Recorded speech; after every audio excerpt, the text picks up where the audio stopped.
Captain Da-hyun Kim looked out the large window of the ship horizon. The stars shined bright against the darkness of space. Earth was just a small blue dot from here, near the edge of the solar system. "Captain, we have found something strange," said Ji-woo Park. She pointed at the screen showing a blinking dot. "It's not one of ours." Da-hyun moved closer to look. In his 15 years of space travel, he had never seen such a signal. It was not random. It had a pattern. Could it be? He started, but didn't finish. Everyone on the bridge was thinking the same thing. First contact. "It's coming from near Neptune, sir," Ji-woo said. Her hands moved quickly over the controls. "It's weak, like a call for help." Da-hyun thought for a moment. They should call Earth first. That was the rule. But if someone needed help, waiting could mean death. "Change course," he ordered. "Full speed to the signal." The horizon turned smoothly and sped toward Neptune. The blue planet grew larger in their view. The signal grew stronger.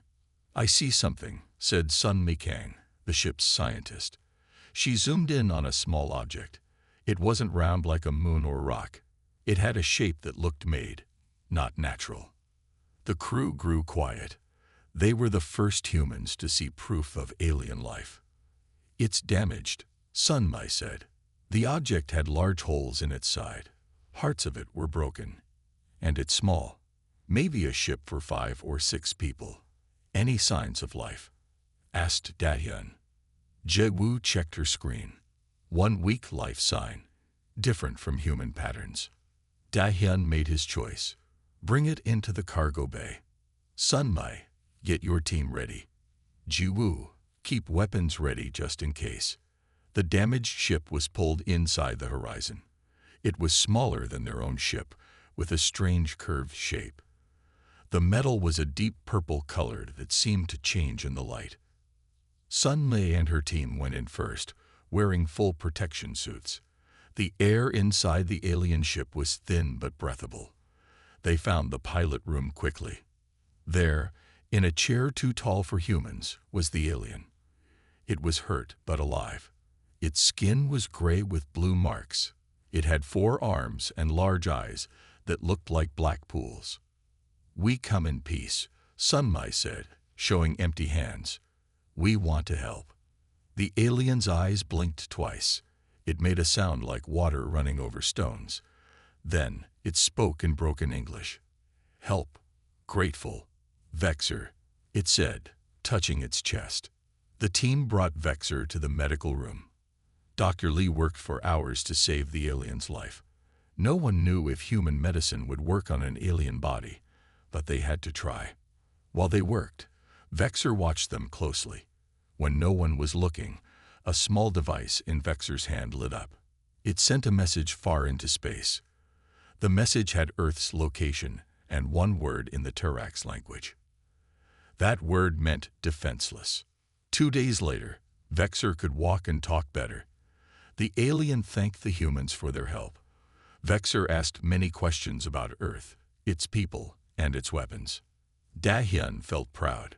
Humans had met their first alien and shown kindness. They had done the right thing. He sent a message to Earth about their amazing find. The whole world would soon know about Vexor.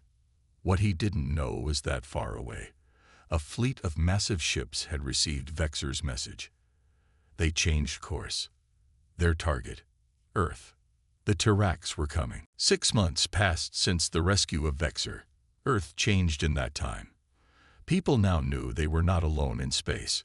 Vexor had become famous, speaking to world leaders about the peaceful Turax people who wanted to be friends with humans.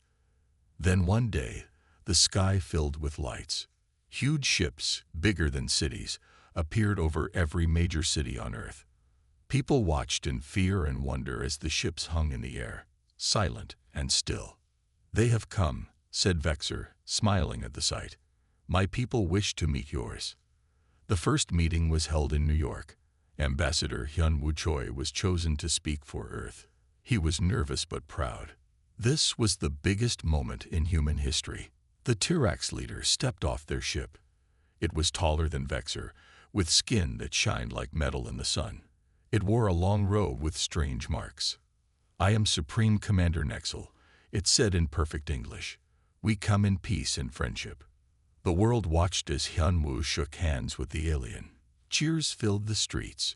It seemed like the start of a new age. Over the next few weeks, the Tirax shared amazing things with humans. They showed new ways to make power, to grow food, and to heal the sick. They asked only for small places to build what they called cultural centers on Earth, Mars, and the Moon. Most people trusted the Tirax.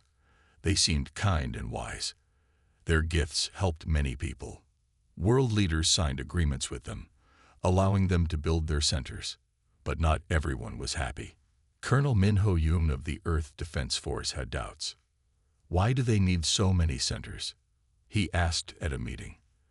And why are they all near our power plants or military bases? "You are being paranoid," said a government official. "The Tirax have been nothing but helpful." Min Ho frowned. "I've been watching their ships. At night, they give off strange energy readings. My team says they could be weapons charging." No one listened. Min Ho was told to be quiet. Earth had found friends among the stars.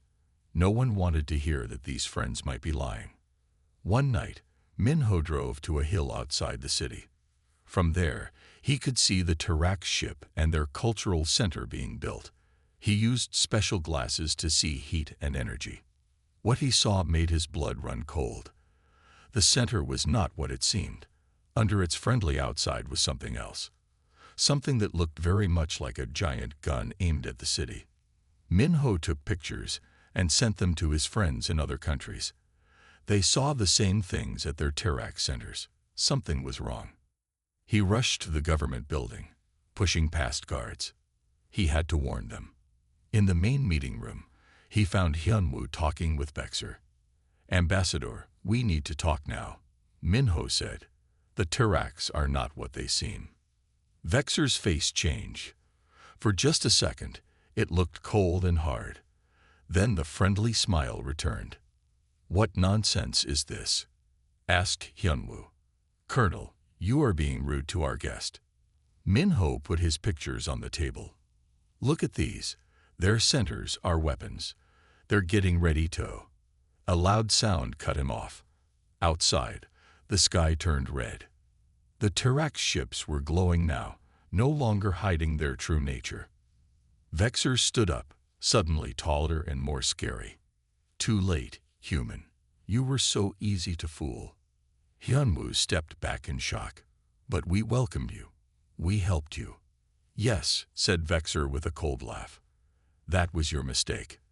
The first explosions shook the building. The false peace was over. The real Tirax plan had begun. The world changed in a single day. The Tirax ships opened fire all at once. Their weapons turned skyscrapers to dust. The cultural centers they had built became battle stations. Death rained from the sky. Colonel Min Ho-yoon grabbed Ambassador Hyunwoo and ran. Behind them, Vexer laughed as the building began to fall.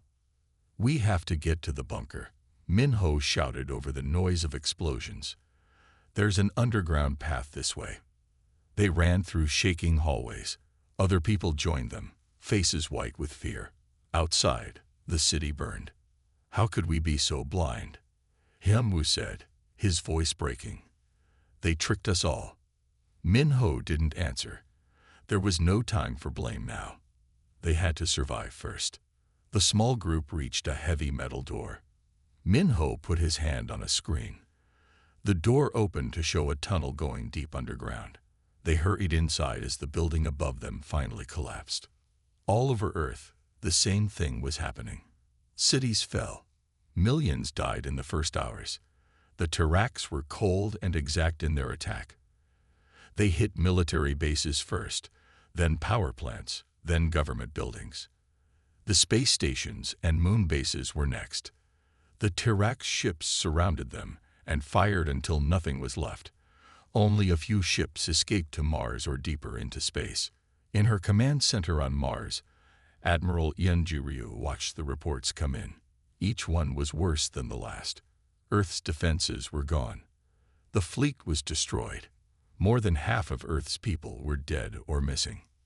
"Admiral, we've lost contact with the moon," a young officer said, her voice shaking. "The colony there, it's gone." Eunji closed her eyes for a moment. 10,000 people had lived on the moon. Good people. Her sister had been one of them. "What about Europa base?" she asked, thinking of the research station near Jupiter. "Still there. The Terrax haven't reached the outer planets yet." That was something, at least. A small hope. "Send a message to Europa. Tell them to hide. And find me any ships that survived. We need to save who we can." On Earth, those who lived through the first attack began to understand how bad things were. The Terrax landed ground troops next. They were tall, strong warriors with 4 arms. Each could fight like 10 humans. They rounded up survivors and put them in camps. Minho, Hyunwoo, and about 50 others hid in the bunker for 3 days. They had food and water for a month, but the air would run out sooner. "We can't stay here," Minho said. "We need to find others. Build a resistance." Hyunwoo looked at him like he was crazy. "Resistance? Did you see their weapons? What can we do against that?" Minho smiled for the first time since the attack. "We can fight. We're human. It's what we do." He showed them guns and bombs that had been stored in the bunker. "I always planned for the worst. Now the worst is here." That night, they left the bunker in small groups. The city above was a wasteland. Broken buildings, burned parks. Terrax soldiers walked the streets, their strange voices calling to each other in the dark. Minho led his group away from the city. They would head for the mountains. There, they could hide and plan. It would not be easy. The Terrax had better weapons, bigger ships, and more soldiers. But the Terrax had made a big mistake. They thought that after their attack, humans would give up. They thought wrong. From her base on Mars, Admiral Eunji sent a message to all humans who could hear. "This is not the end. This is just the beginning. They came for war. We'll give them one they'll never forget." 3 months passed since the Terrax attack.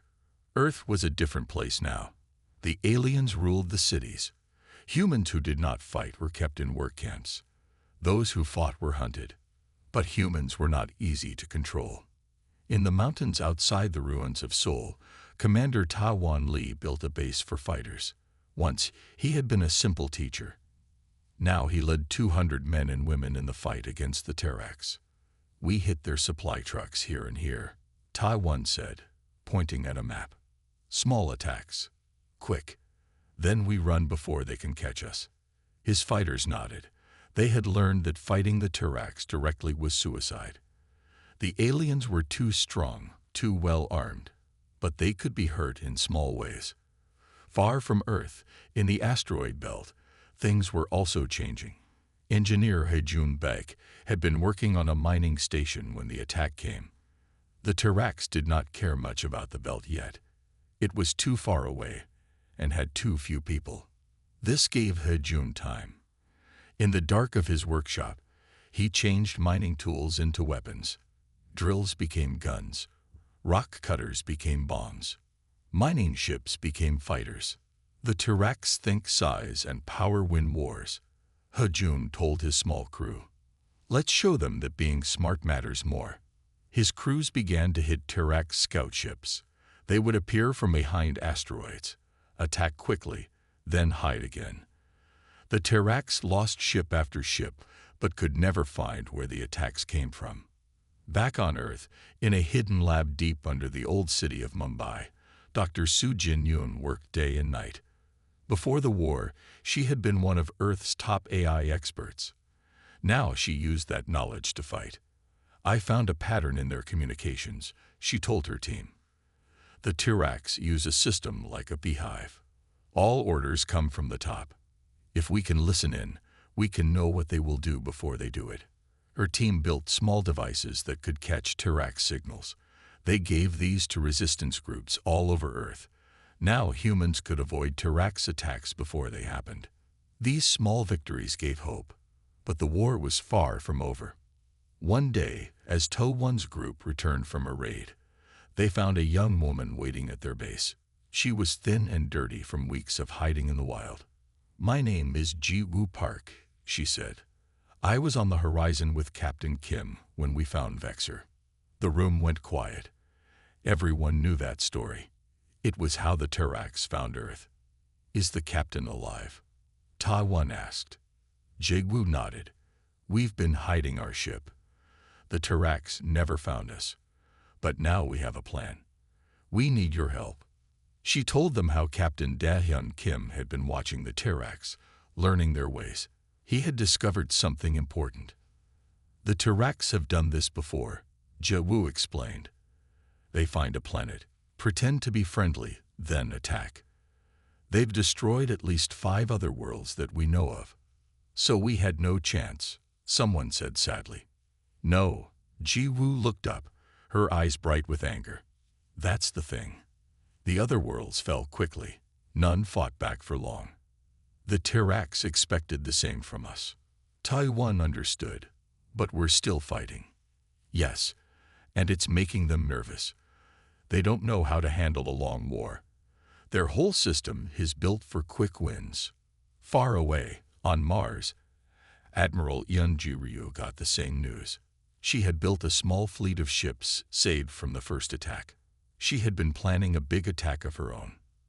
"So the Tirax have a weakness," she said, smiling for the first time in months. "They don't know how to handle people who won't give up." She looked at the map of the solar system. Earth was under Tirax control. The moon was destroyed, but Mars was still free. Europa was still free. The asteroid belt was causing the Tirax trouble. "Tell all our people," she ordered. "The real war starts now." Captain Da-hyun Kim and the crew of the Horizon had stayed hidden since the first day of war. They watched from far away as Earth fell to the Tirax. They saw the death and pain, and they made a plan. "There," said Da-hyun, pointing at a small dot on the screen. "A Tirax scout ship, all alone." The Horizon was now changed. Its science tools were gone, replaced with weapons. Its bright colors were painted over with black. It was a hunter now. "Are we sure about this?" asked one of the crew. "If we attack them, there's no going back." Da-hyun nodded.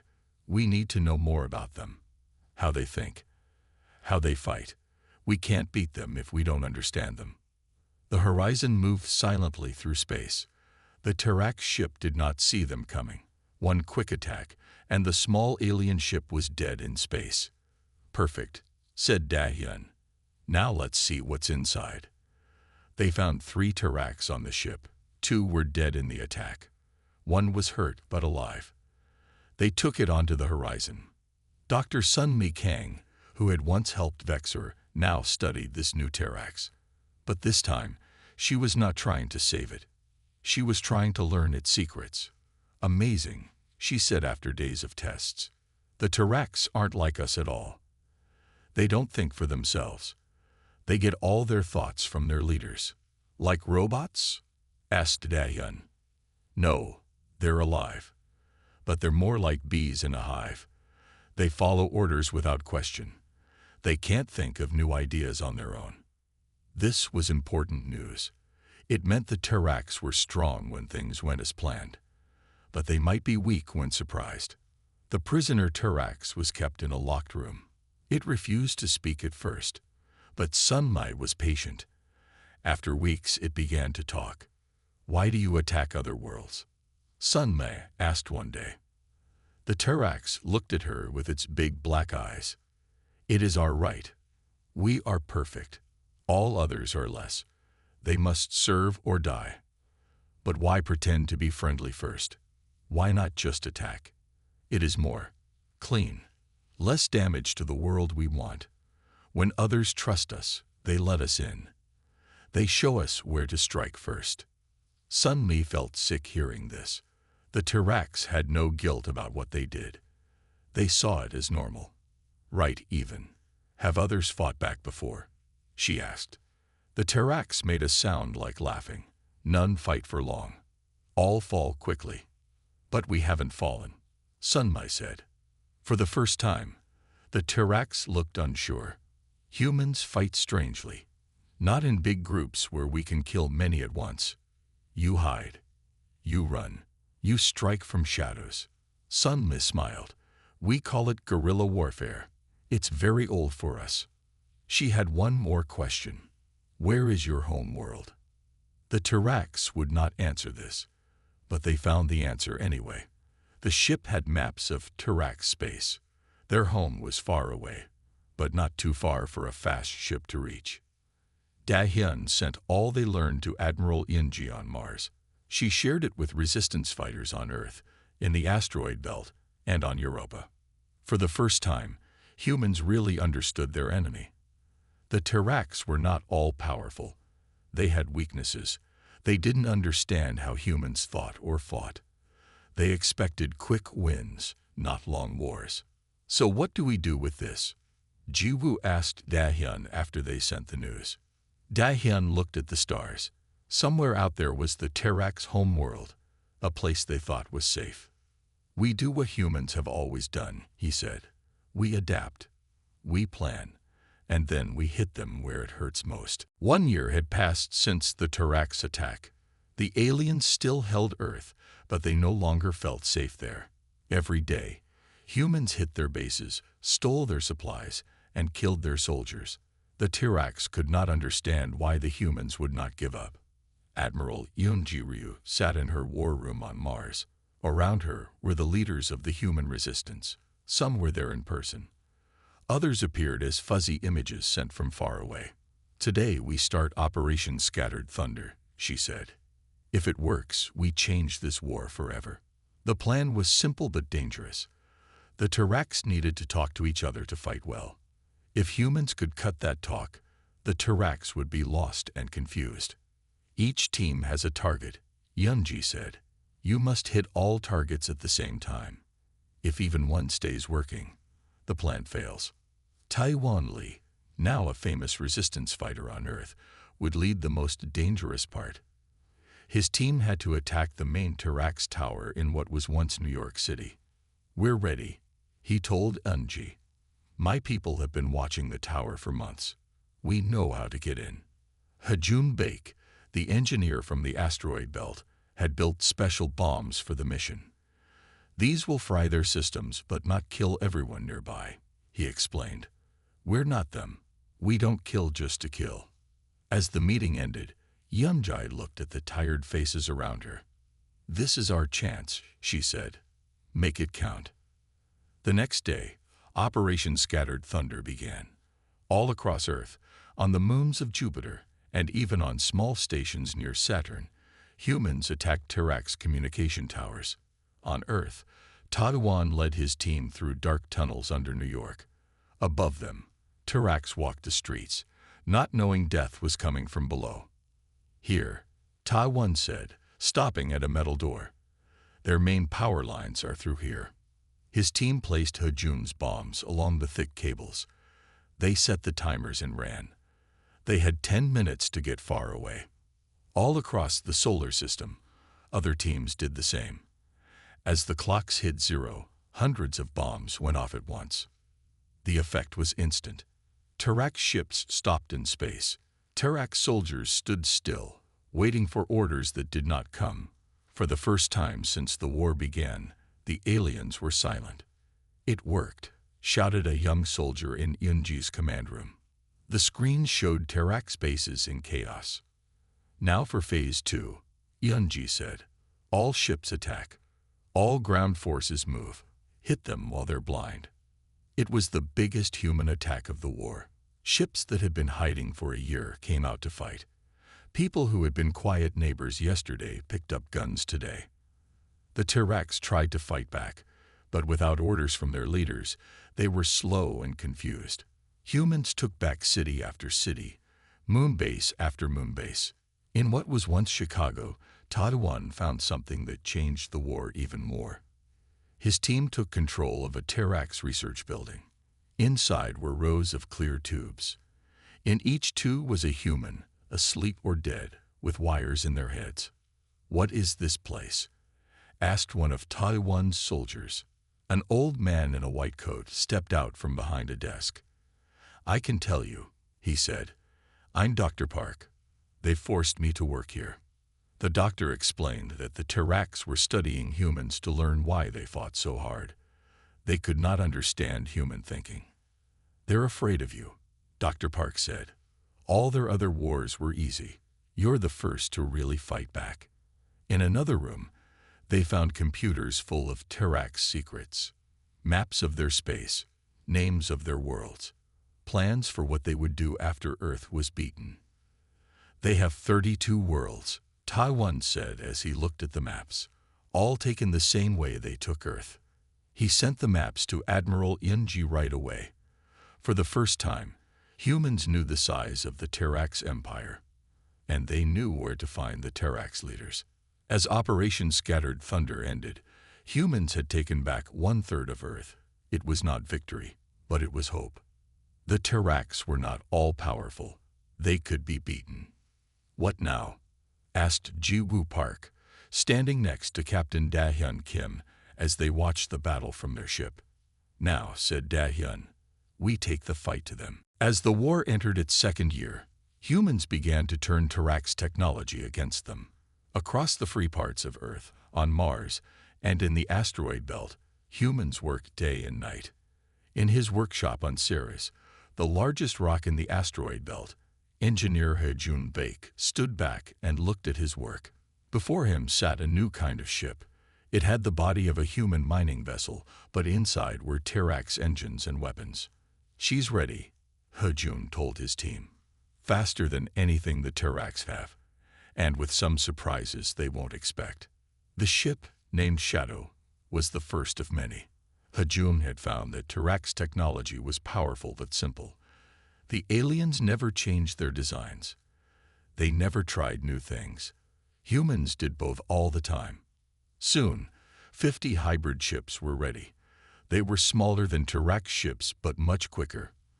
They could hit and run before the Terraks knew what happened. On Mars, Dr. Soo Jin-yoon made her own breakthrough. She had been studying the Terrak's communication system for months. Now she understood it fully. "It's not just how they talk," she told Admiral Ng. "It's how they think. Their minds are all connected.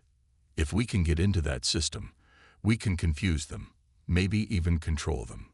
Soo Jin showed the Admiral a small device. "This virus will enter their network and slowly change their orders. They'll start fighting each other without knowing why." Eun-ji smiled. "Can you make more of these?" "Hundreds," Soo Jin promised. On Earth, Colonel Min Ho-yoon, now leading a force of 10,000 fighters, tried something new. Instead of fighting the Terraks directly, he split his army into tiny groups. Each group had just 10 or 20 people. They would strike from nowhere, then disappear. "The Terraks think in big groups," Min Ho explained to his leaders. "They expect us to do the same. But we will be like water, flowing around them, impossible to catch." The Terraks could not understand this way of fighting. They sent large forces to areas where humans attacked. But by the time they arrived, the humans were gone. This made the Terraks angry. Angry fighters make mistakes. One day, Captain Da-hyun Kim arrived on Mars with his ship. He brought news that excited everyone. "We found their weak spot," he told Admiral Ng. "The Terrak ships are strong from the front but weak underneath. Their sensors don't work well there. We can get close without them seeing us." Ng called all the human leaders together. It was time to share what they had learned and made. Hejun has new ships. Soo Jin has a virus for their network. Min Ho has a new way of fighting. Da-hyun found their weak spot, she said. "For a year, we've been running and hiding. Now we fight back for real." The new ships were sent out first. They attacked Terrak's bases across the solar system. Soo Jin's virus was planted in every Terrak system they could reach. Min Ho's fighters began hitting bigger targets on Earth. For the first time, the Terraks started to lose. Not just small battles, but but big ones. Their leaders could not understand why. Their plans had always worked before. Humans should not be able to do this, the Tirax Supreme Commander told its generals. They are less than us. How do they keep fighting? The generals had no answer. They had never seen a species fight like humans did. Most races gave up when their cities fell. Humans just found new ways to fight. A Tirax ship captain sent a message to its command. Humans do not follow rules of war. They change their plans. They use our own weapons against us. Request new orders. But the new orders never came. Sujin's virus had reached the Tirax command ship. Half the generals thought they should attack Mars. The other half wanted to attack Earth. They began to argue while their forces died. After 2 months of this new fighting, humans had taken back half of Earth. The moon was still gone, but Mars was safe. Europa was safe. The asteroid belt was fully under human control.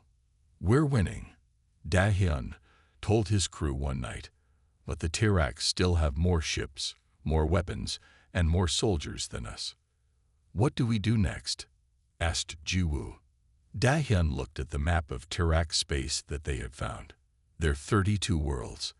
Their empire built on the pain of other races. We take the fight to their home, he said. We show them what happens when you make humans truly angry. In the 3rd year of the war, humans were ready to take back what was theirs. Admiral Yeon-ji-ryu stood on the bridge of her flagship, the Revenge. Around her, 200 ships waited for her order. It was the largest fleet humans had built since the war began. Today we take back Mars, she told her captains. Tomorrow, we free Earth. The fleet moved toward the Red Planet. Tirax ships saw them coming and formed a line to stop them. Once, this would have scared humans. Now they knew better. Deploy the shadow ships first, Yeon-ji ordered. Hajun Baek's special ships flew ahead of the main fleet. They were small and fast. The Tirax fired but could not hit them. The shadow ships went below the Tirax ships, where their sensors were weak. They fired special bombs that stuck to the Tirax ships, then flew away. The bombs were not normal bombs. They carried Sujin's virus. One by one, the Tirax ships went dark or began firing at each other. Confusion spread through their fleet. Now all ships attack, Yeon-ji ordered. The battle for Mars was short but fierce. By the end of the day, no Tirax ships remained. The Red Planet was free again. On Earth, Taiwan Lee led the ground attack. His fighters struck from 100 places at once. The Tirax tried to respond, but Colonel Minho's new battle plan worked perfectly. By the time the Tirax moved forces to one city, humans had already taken 3 more. Day by day, humans pushed the Tirax back. Cities that had been under alien control for 2 years saw the sun again. People came out of hiding to join the fight. But the Tirax were not done. Their supreme commander, angry at losing, ordered a new weapon to be used. The Planet Killer. The weapon was fired from space.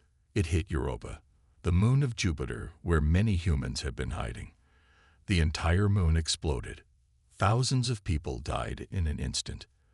The news reached Admiral Yeon-ji as she was planning the next attack. Her face went hard as stone. They think this will make us give up, she said to her officers. They still don't understand humans at all. She called Captain Da-hyun Kim to her office. The captain had become a hero for his many victories against Tirax ships. I'm giving you a special mission, Yeon-ji told him. Take your ship to the Tirax command vessel. I want their leader. Da-hyun nodded. His ship, the Horizon, was now the most feared human ship in space. The Tirax called it the Ghost because it could appear anywhere. What about their other ships? He asked. Leave them to me, Yeon-ji said. I'm done playing nice. The next day, the Horizon slipped past Tirax defenses. Using the weakness Da-hyun had found, they approached the massive Tirax command ship from below. They cut a hole in its side and entered. Fighting was hard inside the ship. The Tirax were stronger than humans in close combat, but Da-hyun's team had trained for this. They moved quickly, shooting from far away, never letting the Terrax get close. At last, they reached the command room. There sat the Terrax Supreme Commander, a huge alien with skin like metal and 6 arms instead of 4. "Humans," it said in a cold voice, "you have fought well. Better than any before you. I offer you terms. Leave us this system, and we will not destroy your species entirely." Dahyun laughed. "You still think you're winning? Look around you. Your ships are being destroyed. Your soldiers are running. You've lost." The Supreme Commander stood up, towering over the humans. "Then we will take your worlds with us. Our planet killers will." "We'll do nothing," Dahyun cut in. "We've already found and destroyed them all." For the first time, fear showed on the alien's face. "What do you want?" it asked. "I want you to watch," Dahyun said. He turned on a screen showing the battle outside. Human ships were destroying Terrax vessels all across Earth's orbit. With Su-Jin's virus in their systems, the Terrax could not fight back well. "You had your chance for peace," Dahyun told the alien. "When you first came to our world, we welcomed you. We helped you. You could have been our friends. Instead, you chose war. It is our way," the Supreme Commander said. "We have always conquered, always won." "Then you never met humans before," Dahyun said. "We don't give up, ever, and now we're coming for your worlds." The Supreme Commander's eyes went wide. "You would not dare." Dahyun smiled, but there was no joy in it. "You destroyed our moon. You killed billions of our people. You thought we would beg for mercy. Instead, we're bringing total war to your home." Outside, the last Terrax ship in Earth orbit exploded. Earth was free again. The stars looked different from this side of space. Captain Dahyun Kim stood on the bridge of his ship, now renamed Vengeance. Behind him floated 100 human ships. Before him lay the first world of the Terrax Empire. "Are we really doing this?" asked Jiwoo, standing beside him. "Taking the fight to their worlds?" Dahyun nodded. "They came to our home, killed our people, destroyed our moon. They need to learn that humans fight back." Admiral Yeonjui had sent the fleet with clear orders. Free the worlds the Terrax had taken and end their power forever. No Terrax ship was allowed to follow them back to Earth. "First world coming up," said the pilot. On the screen, they saw a green planet with 3 moons. Sensors show 10 Terrax ships guarding it. Only 10 ships. Around Earth, there had been hundreds. The Terrax never thought anyone would attack their own space. "Deploy shadow ships," ordered Dahyun. The battle was quick. The Terrax ships never expected an attack. They were slow to respond. Within an hour, all 10 ships were destroyed or captured. As the fleet moved toward the planet, they received a message. It was not from the Terrax, but from the planet itself. "Hello. Who is there?" The voice spoke a strange language, but the computers could translate it. Are you not Terrax?" "We are humans," Dahyun replied. "We come from Earth. The Terrax attacked us, and now we fight back." There was a long silence. Then, "The Terrax told us we were the only ones who fought them, that all others gave up easily." "They lied," said Dahyun. "We've been fighting for 3 years, and we're winning." Joy filled the strange voice. "We are the Noor. The Terrax took our world 50 years ago. We have been slaves since then. Can you help us?" Dahyun looked at his crew. They all nodded. "Yes, we'll help you." The humans landed on the planet. The Noor were tall, thin beings with skin like bark and many small eyes. They had been fighting the Terrax in small ways for years, but never had the power to win. "We thought we were alone," the Noor leader told Dahyun. "The Terrax said all other races were weak." "They were wrong," said Dahyun, "and we'll prove it." The fleet moved on. At each Terrax world, they found the same thing. Enslaved races who had been fighting in their own small ways, Each time, the humans freed them and asked for their help.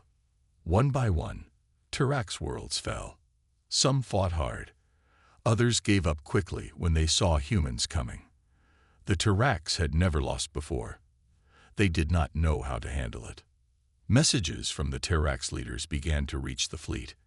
At first, they were angry, then afraid. Finally, they begged.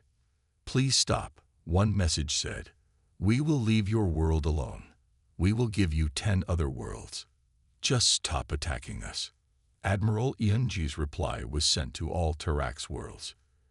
"You had your chance for peace. You chose extermination. Now so have we." The freed races joined the humans. Ships from a dozen different worlds now flew with the fleet. Each had their own pain to pay back to the Tirax. At last, only the Tirax home world remained.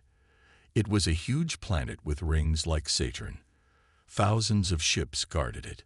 The Supreme Commander had gathered all its forces for one last stand. "This will be the hardest fight yet," Dahyun told the now massive fleet of Allied ships. "But remember why we're here. Remember what they did to us all." The battle lasted 3 days. Space itself seemed to burn as ships fired at each other.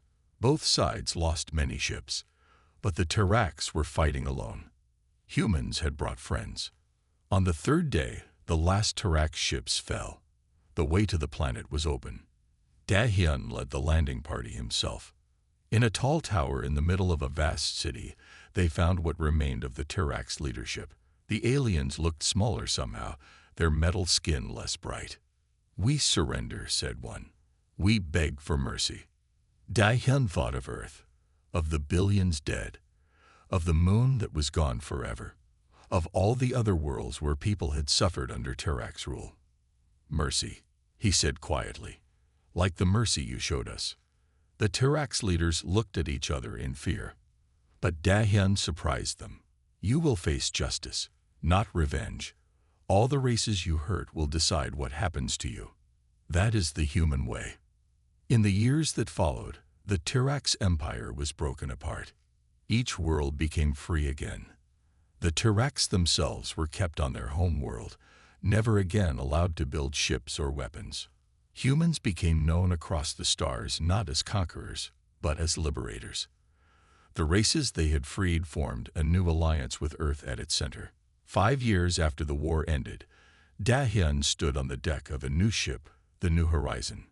Beside him were beings from 7 different worlds.